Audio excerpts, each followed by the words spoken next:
Alright, so today we're going to be looking at part 2, South America. Several early cultures in South America are going to adapt to extreme environmental conditions. One of them, the Incas, is going to build one of the biggest and most powerful empires in the Americas. Alright, South America geography. The west coast of South America is a geography based on extremes. We have the Atacama Desert, the driest in the world. We have the Andes Mountains, which are the second highest mountains in the world. The eastern side of Andes is all rainforest. Okay. Atacama Desert, driest place on Earth, 600 miles of coastline, 70,000 square miles, salt basins, sand, and lava flows. Early cultures in South America. The western region of South America is one of the environmental contrasts where early peoples learned to adapt and build civilizations. The Chavan, they lived in the Peruvian highlands from 800 to 400 BC.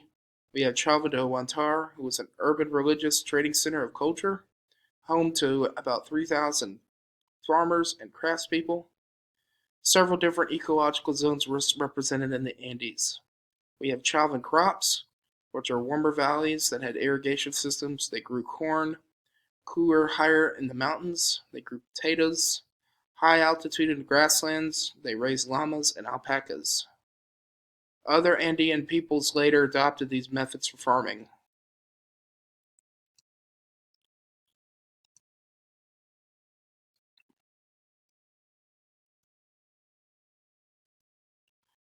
The Moche lived on the coastal desert of Peru and farming, fishing villages 400 BC to 600 AD.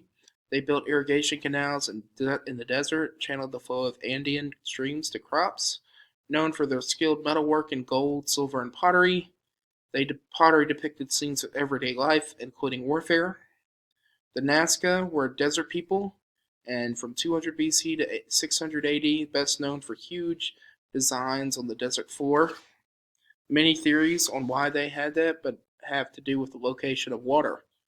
They built irrigation canals and relied on springs, flooding of streams to water crops, and the farming supported large population. So here's the Moche, here's the Nazca. Alright. Here are those Nazca lines that are in the desert, shaped like animals. Some people think aliens did it. Alright, Inca's expansive empire. They brought the entire South American region into one empire. It began as a small Andean tribe. In the early 1500s, the empire expanded along the Pacific coast and to the Andes.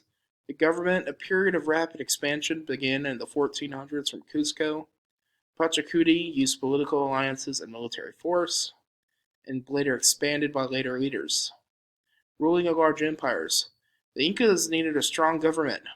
Emperor had most power, but they did not want conquered people to rebel. Creating stability. Moved leaders of conquered areas out, and they moved loyal leaders in. Military used to protect against rebellion and external attacks. Pachacuti was the most powerful ruler in Inca history. He became ruler in 1438 AD, and under his rule, the Inca Empire had its period of greatest expansion. In addition to gaining territory, Pachacuti rebuilt the Inca capital at Cusco. Pachacuti was also responsible for government reforms. For example, he began the policy of sending government officials to rule different areas of the empire.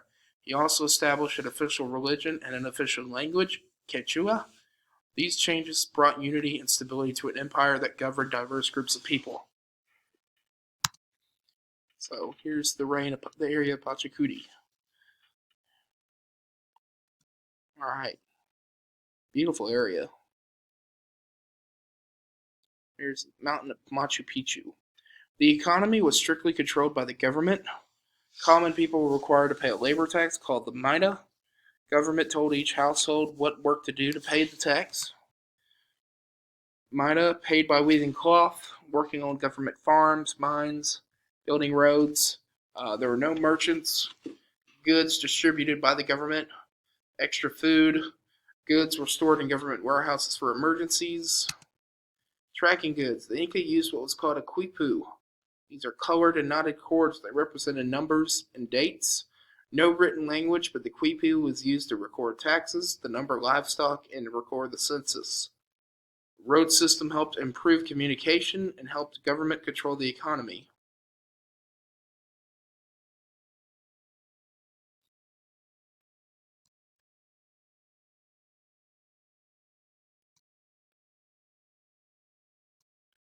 All right, the Inca Empire. The government also played a role in Inca society. Each family was grouped into a cooperative community called an alu.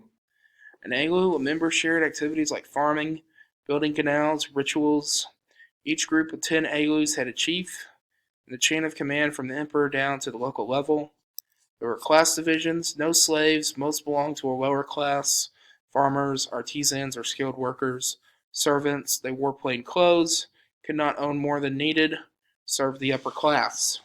The upper class had a king or government, officials, priests, lived in the capital of Cuzco, where they had stone houses, fine clothes, did not pay a tax, attended school, and to prepare to be officials. Inca Empire. Religion is a key element of Inca society. People were allowed to worship local gods.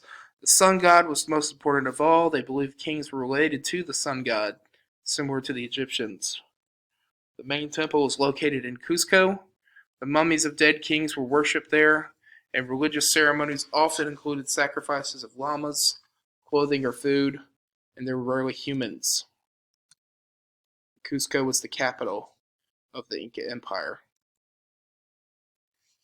The level of organization of Inca government and society led to significant achievements in the areas of engineering and the arts. The Incas were particularly talented builders of temples, forts, and roads, and many Inca structures were built so well that they stand today. Metalwork, especially skilled in metalwork, where artisans made intricate ornaments of gold and silver, and created a life-size field of corn out of gold, silver, and temple courtyard. And weaving. Weavers worked with wool, cotton.